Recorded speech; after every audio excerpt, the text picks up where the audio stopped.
دیکھیں یہ طریقہ کار بالکل غلط اب ہمارے یہاں رواج پا رہا ہے. ایک آدمی دوسرے پہ زیادتی کرتا ہے اور پھر یہ جیسے ایام آ جاتے ہیں, کچھ شب برات کے آ گئے, شب معراج آ گئی, رمضان قریب آ گیا, تو میسج خالی کر دیتے ہیں جی مجھے معاف کر دیں جتنی میری کوتاہیاں ہوئی ہیں, اللہ تعالیٰ آپ کو جزائے خیر عطا فرمائے. بعض دھمکیاں دیتے ہیں اگر آپ مجھے معاف کرنے اگر معاف نہیں کریں گے تو بروز قیامت آپ کی گرفت ہو جائے گی. واہ واہ مجھے جرم بھی آپ نے کیا ہے اور پھر اس مظلوم کو بیچارے کو آپ بلیک میل بھی کر رہے ہیں. تو یاد رکھیں یہ معافی مانگنے کا طریقہ نہیں ہے. شریعت نے معافی مانگنا رکھا ہی اس لیے ہے کہ جب آپ کسی پر ظلم و زیادتی کر لیتے ہیں تو نفس سرکشی اختیار کرتا ہے, تبھی ایسا ہوتا ہے. اب نفس کو ذلت بھی محسوس ہونی چاہیے اور ذلت اسی وقت محسوس ہوگی جب آپ سامنے آ کر معافی کے کلمات اس کے سامنے کہیں گے.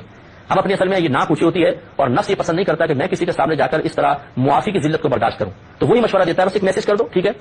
سامنے معافی مانگنا اور میسج پہ معافی مانگنا زمین آسمان کا فرق ہے. میل پر معافی مانگنا زمین آسمان کا فرق ہے. ہاں اگر ایسا ہے آپ باہر کے ملک میں ہیں, وہ دوسرے ملک میں ہے, جانا ممکن نہیں, ملاقات ممکن نہیں, تو پھر بھی کم از کم کال تو کر سکتے ہیں نا. 50 لوگوں کو کال کرتے ہیں تو کال کر کے پھر معافی مانگے, اور اگر کال بھی نہیں ہو سکتی مثال کے طور پر چلیں پھر اس قسم کے ذرائع اختیار کر لیں, ورنہ کال ضروری ہونی چاہیے تاکہ آپ اس پہ بولیں سامنے لائیو, اس سے معافی طلب کریں. یا انٹرنیٹ پر اگر آپ ہے جیسے نامحرم کو کوئی مسئلہ نہ ہو, لڑکی لڑکی سے, عورت سے معافی مانگے, مرد مرد سے مانگ رہا ہے, تو اسکائپ وغیرہ پر سامنے آ کر معافی مانگے تاکہ نفس کو ذلت کا احساس ہو اور سامنے والا خوش دلی کے ساتھ پھر معاف کرنے کی طرف مائل ہو جائے. لیکن یہ جو آج کل ہم نے طریقہ جاری کر دیا ہے یہ غلط طریقہ ہے کہ پورے سال یا پوری زندگی دکھ پہنچاؤ, تکلیف پہنچاؤ اور اس کے بعد ایک میسج کر دیجیے ہمیں معاف کر دیجیے گا. معاف کرنا سنت ہے اور اللہ تعالیٰ کو جزائے خیر عطا فرمائے.